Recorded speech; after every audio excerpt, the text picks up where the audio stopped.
Good morning friends, मैं Kailash Chand Yadav Torawati online classes में आपका हार्दिक स्वागत करता हूं। उम्मीद करता हूं कि इससे पहले बनाया हुआ वीडियो आपको समझ में आया होगा और पिछले वीडियो में हमने देखा था कि परमाणु की संरचना, स्ट्रक्चर्स ऑफ एटम, जिसमें हमने पढ़ा कि परमाणु क्या होता है, परमाणु के संदर्भ में अलग अलग अवधारणाएँ, भारतीय दार्शनिकों की अवधारणाएँ, उसके बाद में परमाणु की जो सबसे सार्वभौमिक जो परिभाषा थी, डाल्टन ने परमाणु को जो परिभाषा दी है उसके संदर्भ में डाल्टन को परमाणु की खोज का श्रेय दिया गया। तो पिछले वीडियो में हमने परमाणु के बारे में पढ़ा, परमाणु क्या होता है, परमाणु की संरचना, परमाणु की विभिन्न कक्षाएं, परमाणु की अलग अलग कक्षाओं में कितने इलेक्ट्रॉन भरे जाते हैं, किस कक्षा में कितने इलेक्ट्रॉन भरे जाते हैं, उसके लिए फॉर्मूला क्या होता है, परमाणु जो होता है इसकी संरचना में इसका जो केंद्रीय भाग होता है नाभिक में कौन कौन से पार्टिकल्स होते हैं, उनके ऊपर चार्ज क्या होता है, उनकी खोज किसने की है, ये सारे पिछले वीडियो में हमने पढ़ा है। अब हम लोग पढ़ेंगे आगे परमाणु के बाद में जो हमारा आज के जो टॉपिक है वो परमाणु के संदर्भ में ही है, जैसे तत्व, यौगिक और मिश्रण। तत्व क्या होते हैं, यौगिक क्या होते हैं और मिश्रण क्या होता है। तो सबसे पहले हम पढ़ेंगे आज तत्व के बारे में, एलिमेंट्स। देखिए फ्रेंड्स, तत्व किसे कहते हैं, इंग्लिश में इसको एलिमेंट्स कहते हैं। तो तत्व पदार्थ की वह छोटी से छोटी इकाई या पदार्थ की वह छोटी इकाई जिसको किसी भी रासायनिक अभिक्रिया द्वारा, केमिकल रिएक्शन द्वारा और अधिक टुकड़ों में नहीं तोड़ा जा सकता, यानी इसे भी हम अविभाज्य मान सकते हैं, एलिमेंट्स कहलाता है, परमाणु कहलाता है। परमाणु और तत्व लगभग एक दूसरे के समानार्थी हैं, एक दूसरे के शाब्दिक है। हम लोग इसको परमाणु भी कह सकते हैं, तत्व भी कह सकते हैं। तो परमाणु कहलाता है या तत्व कहलाता है। परमाणु भी अविभाज्य है। और तत्व के परिभाषा के बारे में बात करेंगे, तत्व वह पदार्थ है या पदार्थ की वह छोटी से छोटी इकाई जिसको किसी भी रासायनिक अभिक्रिया द्वारा और अधिक टुकड़ों में नहीं तोड़ा जा सकता, तत्व कहलाता है। अब हम बात करेंगे यहाँ पर जो तत्वों की खोज के बारे में कि अभी तक ज्ञात जो है वो 118 एलिमेंट्स की खोज की जा चुकी है, जिसमें इनको अलग अलग वर्गों में या अलग अलग भागों में इसको बांटा गया है। जैसे तत्व को धातु, अधातु, उपधातु इनमें बांटा गया है। तो उसको हम लोग देखेंगे। तत्व 118 एलिमेंट्स हैं, यानी अभी तक ज्ञात तत्वों की जो संख्या है वो 118 है। 118 तत्वों की खोज की जा चुकी है। तो आप देखेंगे, देखिए फ्रेंड्स, आधुनिक आवर्त सारणी का जो श्रेय है, यानी ये जो 118 तत्व जो अभी तक खोजे जा गए हैं प्रकृति में, अभी तक 118 तत्वों की खोज की जा चुकी है, जिसमें कुछ प्राकृतिक तत्व हैं और कुछ मैन मेड या मानव निर्मित हैं, या जिनकी संरचना या जिनकी जो खोज है वैज्ञानिकों ने की है।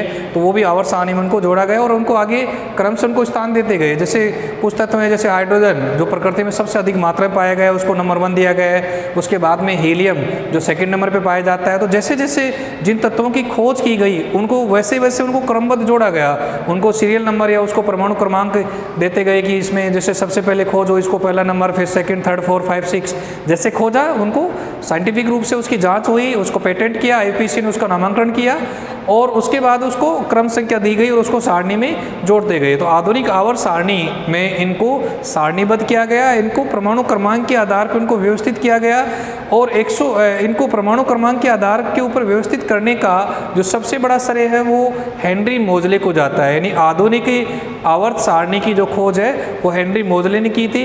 आधुनिक आवर्त सारणी में अब तक 118 तत्वों की खोज की जा चुकी है, जिसमें कुछ धातु है, कुछ अधातु है, कुछ मेटाबॉलिक गैसेज यानी एक्रिय गैसेज है। आधुनिक आवर्त सारणी में सबसे पहले जैसे हम लोग देखते हैं कि अभी तक खोजे गए तत्वों की संख्या क्रम से 118 है। सेकंड पॉइंट, इन्हें आधुनिक आवर्त सारणी में सारणीबद्ध किया गया, यानी व्यवस्थित रूप से इनको क्रम से इनको सीरियल नंबर दिया गया, इनको एक एक क्रमांक नंबर दिया गया, जिससे आगे इनको जो भी सारणी में नया तत्व खोजा गया तो उसके बाद का नंबर उसको दिया गया। अब इसमें आप लोग कहेंगे कि सर इसमें कहाँ से कैसा क्वेश्चन बनेगा, तो इसमें क्वेश्चन बन सकता है कि प्रकृति में जितने तत्व है उनमें सर्वाधिक किस तत्व की मात्रा पाई गई है। तो प्रकृति में सर्वाधिक जो है वो हाइड्रोजन की, यानी प्रकृति में जितने भी तत्व हैं 118 तत्व है, इसमें सर्वाधिक जो मात्रा है वो हाइड्रोजन की है, और सेकंड नंबर पे हीलियम तत्वों में से। उसके बाद सेकंड अगला जो आपका टॉपिक आता है कि आधुनिक आवर्त सारणी की खोज का श्रेय हेनरी मोजले को दिया गया है। हेनरी मोजले जो एक साइंटिस्ट है, उन्होंने सबसे पहले तत्वों को सारणीबद्ध या उनके परमाणु क्रमांक के बढ़ते हुए क्रम में उनको व्यवस्थित किया, और उसके आधार पर उनको आधुनिक आवर्त सारणी का जनक माना गया है, उनको आधुनिक आवर्त सारणी खोज का श्रेय दिया गया। अब हम लोग बात कर रहे हैं जैसे विभिन्न तत्व हैं, उन तत्वों की खोज के संदर्भ में कि आधुनिक आवर्त सारणी में कौन से तत्वों को, जैसे तत्वों को अलग अलग वर्गों में बांटा गया है, धातु, अधातु, उपधातु और गैसेज। तो देखिए आप लोग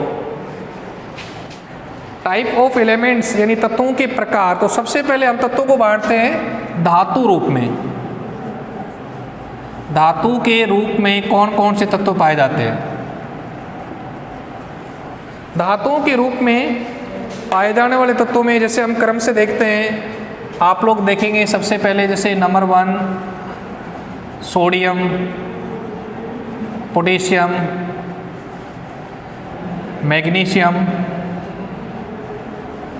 कैल्शियम, एल्युमिनियम, फेरिक, इसको आयरन कहते हैं, लोहा कहते हैं, कॉपर, जिंक, मरकरी, चांदी, सोना, प्लेटिनम, लेड, यानी ये और भी बहुत सारी धातुएं हैं, लेकिन ओस्मियम है, लिथियम है, ये सब धातुएं हैं, जैसे लिथियम है। अब इसमें कैसे कैसे क्वेश्चन बनते हैं, सबसे पहले तो हमें पता होना चाहिए कि धातुएं क्या होती हैं। सभी धातुओं की परिभाषा में हम देखते हैं कि धातुएं किसे कहते हैं, तो वे तत्व जो इलेक्ट्रॉन त्याग कर धनायन बनाते हैं, मतलब इनके जो बाह्यतम कक्ष है वो कंप्लीट करने के पश्चात ये इलेक्ट्रॉनों का त्याग करते हैं, और इलेक्ट्रॉन त्यागने के बाद ये धनायन बनाते हैं, तो वो सब धातुएं कहलाते हैं। धातुएं धनायन होती हैं, सभी धातुएं धनायन होती हैं, पॉजिटिव इन पे चार्ज होता है। धातुओं में धात्विक चमक होती है, धातुएं इनमें मेलेबिलिटी होती है, तन्यता होती है, मतलब फ्लेक्सिबल होती है, मतलब धातुओं को आप पीट कर चोट करके उनको पतली चादर या सीट के रूप में परिवर्तित कर सकते हैं, धातुओं को पतले तारों में खींचा जा सकता है। सभी धातुएं चमकीली होती हैं।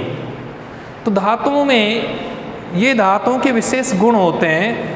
इसके बाद धातुओं से रिलेटेड कुछ क्वेश्चन बनते हैं, जैसे मैं आपको कुछ क्वेश्चन बता रहा हूँ जो इन्हीं में से आपके सामने जो प्रमुख धातुएं हैं, जैसे sodium, potassium, magnesium, calcium, aluminium, ferric यानी आयरन लोहा, कॉपर, जिंक, मरकरी, चांदी, सोना, प्लेटिनम, लेड और लिथियम, और भी बहुत सारी धातुएं हैं। यहाँ पर कुछ धातुएं ऐसे उनको उनके अंग्रेजी नामों की बजाय उनके लैटिन नामों से जाना जाता है। सोडियम, इस सोडियम का लैटिन नाम नेट्रियम है, पोटेशियम इसका लैटिन नाम कैलियम है, आयरन इसका लैटिन नाम फेरम है, सीसा इसका लैटिन नाम लेड है, और पारा इसका लैटिन नाम मरकरी है। तो कुछ धातुएं उनके अंग्रेजी नामों से जानी जाती हैं, कुछ धातुएं उनके अंग्रेजी नामों से न जानकर उनको उनके लैटिन नाम से जाना जाता है। कौन कौन सी हैं वो देख लीजिए आप लोग। जैसे सबसे पहले धातु है सोडियम, ये तो इनका अंग्रेजी नाम है,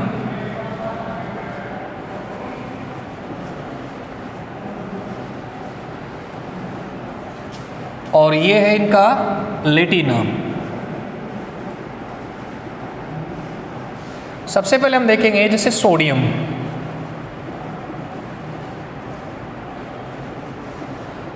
इसका लैटिन नाम है नेट्रियम और इसका सिंबल यानी प्रतीक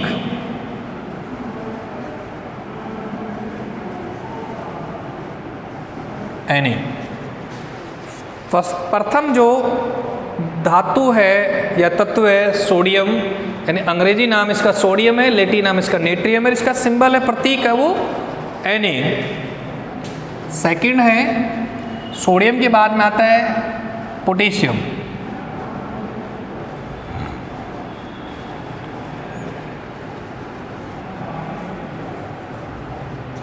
इसका लैटिन नाम है कैलियम और इसका सिंबल है के। थर्ड है इसके बाद में आयरन यानी लोहा, इसका लैटिन नाम है फेरम, सिंबल इसका Fe। फॉर चांदी यानी सिल्वर,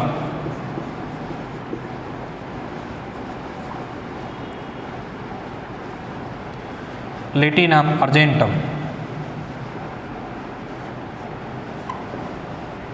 Ag। 5 सीसा, लेड,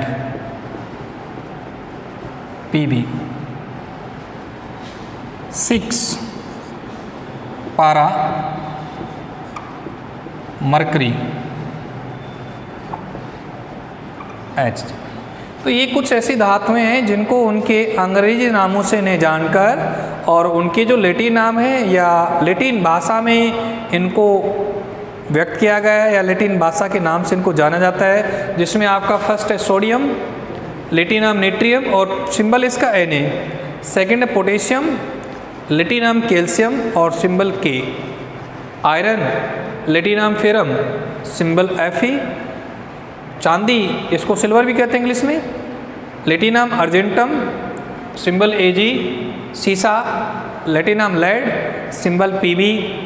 और पारा, लैटिन नाम मरकरी और सिंबल इसका होता है Hg। ये आपके जो कुछ धातुएं हैं उनको लैटिन नामों से जाना जाता है। अब यहाँ पर हम लोग बात करते हैं कुछ धातुओं की जो प्रमुख धातुएं हैं, जैसे इसमें सबसे पहले सोडियम, फिर पोटेशियम, फिर आपका magnesium, calcium, aluminium, ferric, ferrum यानी आयरन, लोहा, Cu copper, zinc, mercury, argentum चांदी, औरम सोना और Pt प्लेटिनम, लेड और लिथियम। यहाँ पर इसको आप सोना है, इसको भी आप दे सकते हैं, जैसे सोना, इसको ओरम, वैसे गोल्ड कहते हैं इसको, इसका लैटिन नाम ओरम, Au। तो ये आपके लैटिन नाम और ये साधारण नाम से या इनको इनके अंग्रेजी नामों से जो बाकी रह गया उनको उनके अंग्रेजी नामों से जाना जाता है।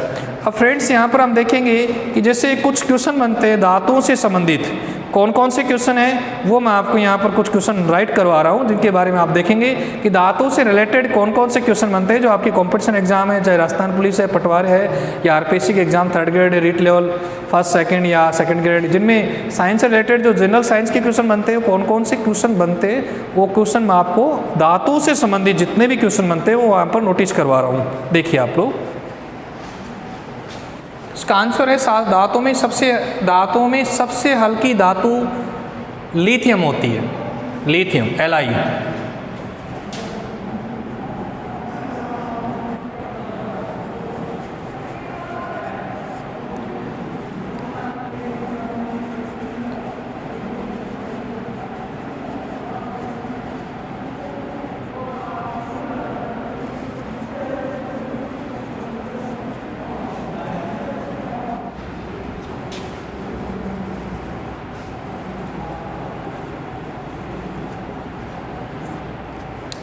फर्स्ट क्वेश्चन था आपके पास, धातुओं में सबसे हल्की धातु कौन सी है? तो धातु में सबसे हल्की धातु है लिथियम।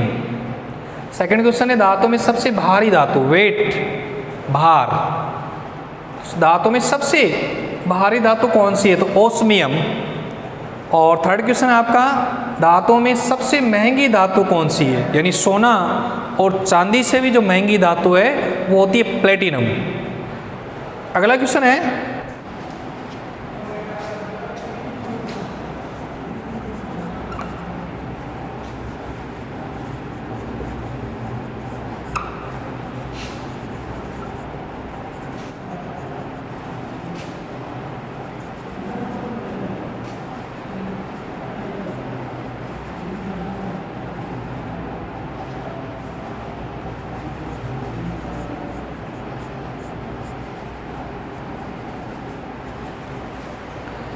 तो आपका फोर्थ क्वेश्चन है, धातुओं में विद्युत की सर्वाधिक, मतलब धातुएं, सभी धातुएं विद्युत की सुचालक होती हैं, कंडक्टर होती हैं, लेकिन सर्वाधिक सुचालक, वैसे सोना, चांदी, तांबा, लोहा, ये सारी धातुएं विद्युत की सुचालक होती है, लेकिन इनमें सर्वाधिक सुचालक धातु होती चांदी।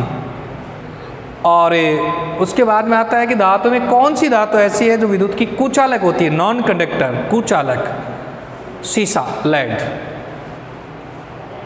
धातुओं का गुण होता है सभी धातुएं ठोस अवस्था में पाई जाती है, लेकिन पारा यानी मरकरी एक ऐसी धातु है जो सामान्य ताप पर भी द्रव अवस्था में पाई जाती है। यानी सभी धातुएं ठोस अवस्था में पाई जाती है, लेकिन पारा मरकरी एक ऐसी धातु है जो सामान्य ताप पर द्रव अवस्था में पाई जाती है। तो ये नेक्स्ट क्वेश्चन है इसका।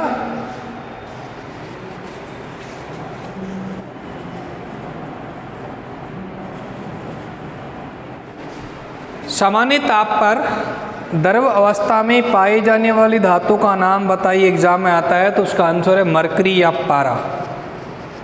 सभी धातुएं ठोस अवस्था में पाई जाती हैं, लेकिन मरकरी सामान्य ताप पर द्रव अवस्था में पाई जाती है। अब आता है मेलेबिलिटी, तन्यता, मतलब सबसे अधिक तन्य धातु कौन सी होती है। तन्य का मतलब जिसको चोट करके या पीट कर पतले तार में खींचा जा सकता है। जैसे आपने देखा होगा, लोहे को आप पीट करके सीट में या चादर में बदलते हैं, सोने से आभूषण बनाए जाते हैं, चांदी से आभूषण बनाए जाते हैं, एल्युमिनियम को आप लोग तारों में परिवर्तित कर सकते हैं जो।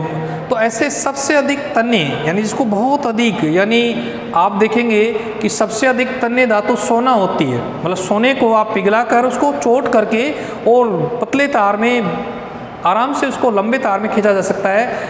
1 ग्राम सोने से 2 किलोमीटर तक लंबा तार खींचा जा सकता है, इतनी अधिक तन्य होती है। यानी सोना सबसे अधिक तन्य धातु होती है। सोने में 1 ग्राम सोने से आप लोग 2 किलोमीटर लंबा तार खींच सकते हैं। इसी प्रकार से हम देखते हैं कि सोना, शुद्ध सोने से आभूषण नहीं बनाए जा सकते। शुद्ध सोना मतलब जो 24 कैरेट सोना होता है उससे आभूषण नहीं बनाए जा सकते, क्योंकि वो बहुत अधिक तन्य होता है। उसमें कुछ अन्य धातुएं जैसे रांगा, जस्ता, ये मिलाकर उसको थोड़ा ठोस रूप में परिवर्तित किया जाता है। अर्थात आभूषण जो बनाया जाता है वो सोना 22 कैरेट होता है। शुद्ध सोना 24 कैरेट होता है और शुद्ध सोने से आभूषण नहीं बनाए जा सकते। तो हमारा अगला जो क्वेश्चन है उसमें आपसे पूछ सकता है कि सबसे अधिक की तन्य धातु कौन सी है। सोना।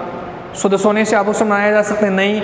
शुद्ध सोना कितना कैरेट होता है? 24 कैरेट। 1 ग्राम सोने से कितना लंबा तार खींचा जा सकता है? 2 किलोमीटर तक लंबा तार खींचा जा सकता है। आभूषण बनाने योग्य यानी ज्वेलरी के लिए जो सोना काम में लिया जाता है वो कितने कैरेट होता है? 22 कैरेट। तो ये देखिए आप लोग,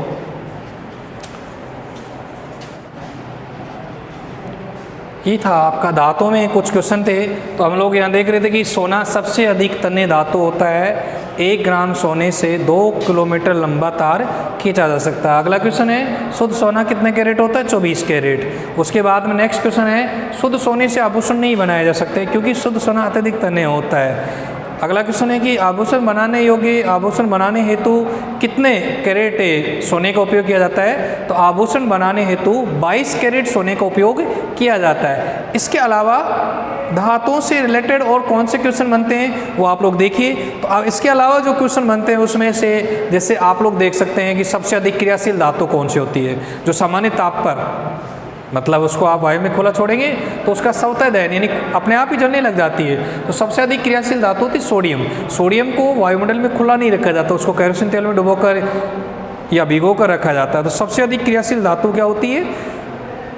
सोडियम। और सबसे कम क्रियाशील धातु सोना होती है। मतलब हम लोग कहते हैं ना कई बार कि सोने की काई नहीं लगती, इसका मीनिंग यही है कि सोना, जैसे आप लोग दूसरी जो धातुएं हैं, लोहा या अन्य धातुएं, लोहे पे जंग लग जाना या सोडियम, ये स्वतः ही मेल्टिंग हो जाता है, पिघल जाता है, या वायु में खुला छोड़ देंगे तो इसमें आग पकड़ लेता है। लेकिन सोना सबसे कम क्रियाशील, यानी ये जल या वायु के साथ, नमी के साथ क्रिया नहीं करता है।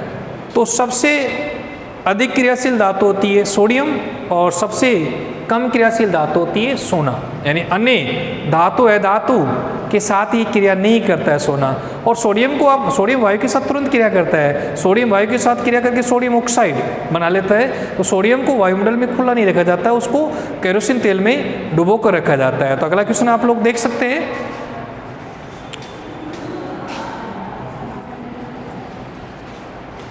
तो सबसे अधिक क्रियाशील धातु सोडियम और सबसे कम क्रियाशील धातु सोना।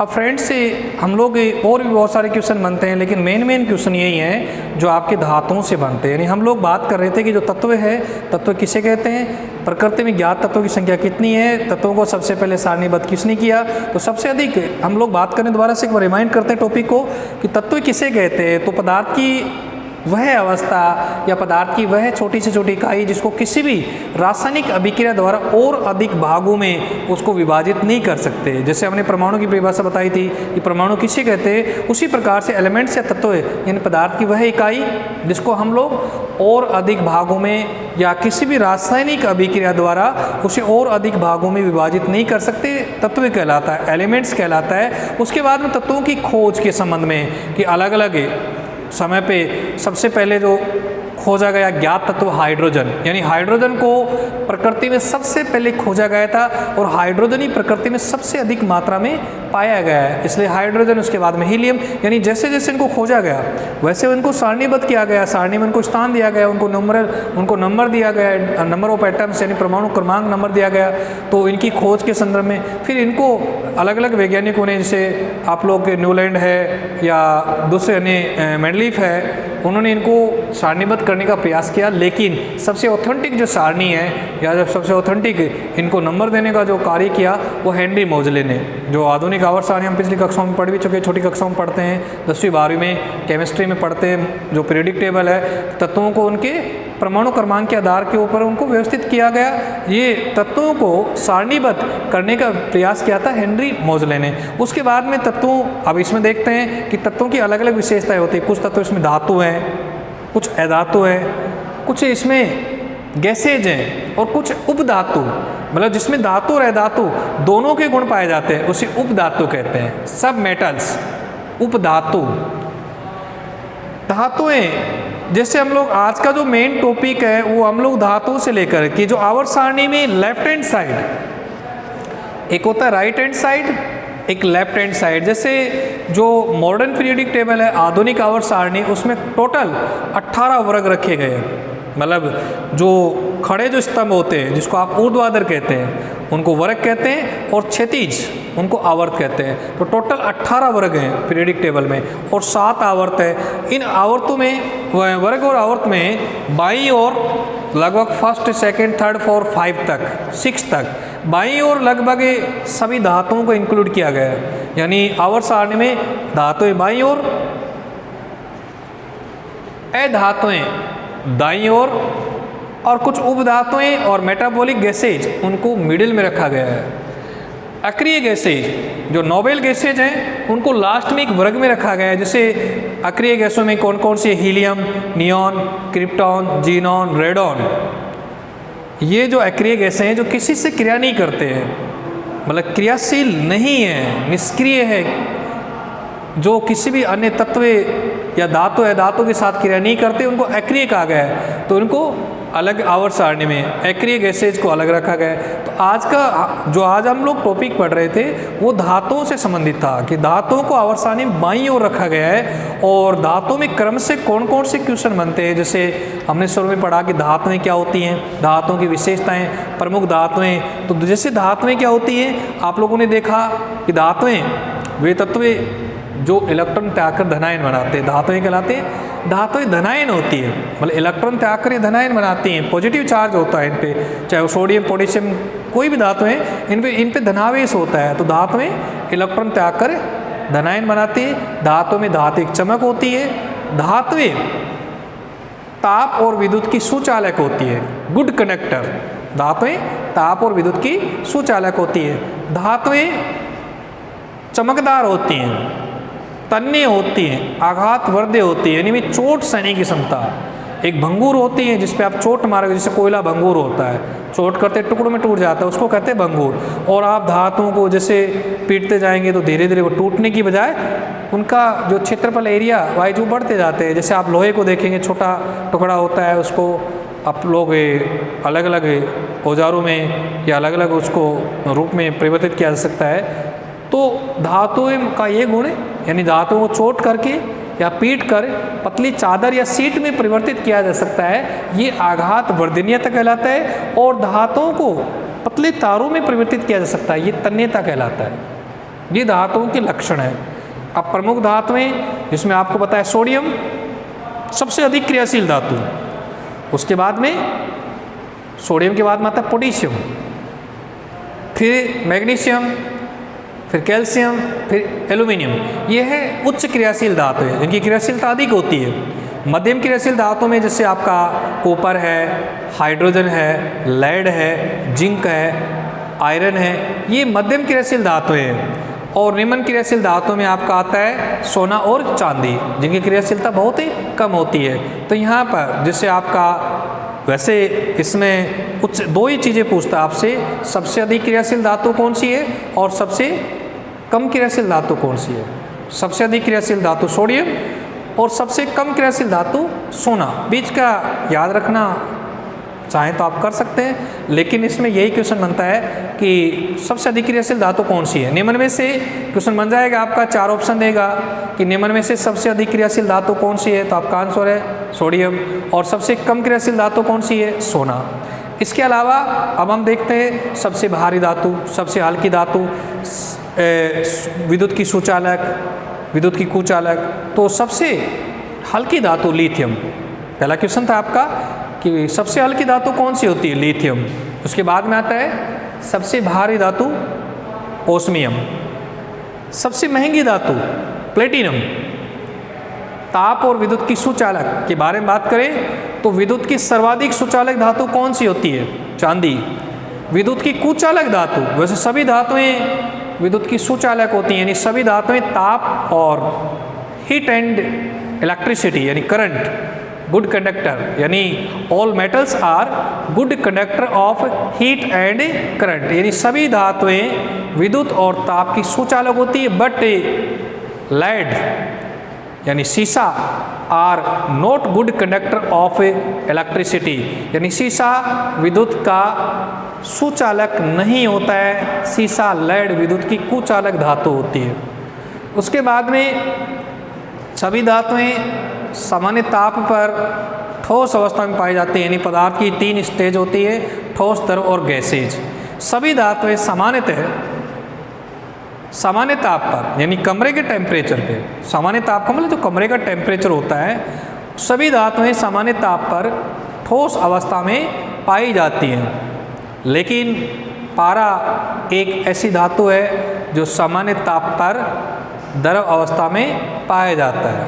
उसके बाद में नेक्स्ट क्वेश्चन था कि सर्वाधिक तन्य धातुएं, तो सोना सभी धातुओं में सर्वाधिक तन्य धातु होती है। इस बात का आंकड़ा इस बात से लगाया जा सकता है, इस बात का पता इस बात से लगाया जा सकता है कि यदि आप 1 ग्राम सोने को गर्म करके उसको पीट कर उसको पतले तार में खींचा जाए तो 1 ग्राम सोने से 2 किलोमीटर तक लंबा तार खींचा जा सकता है। मतलब सोना इतना तन्य धातु होती है।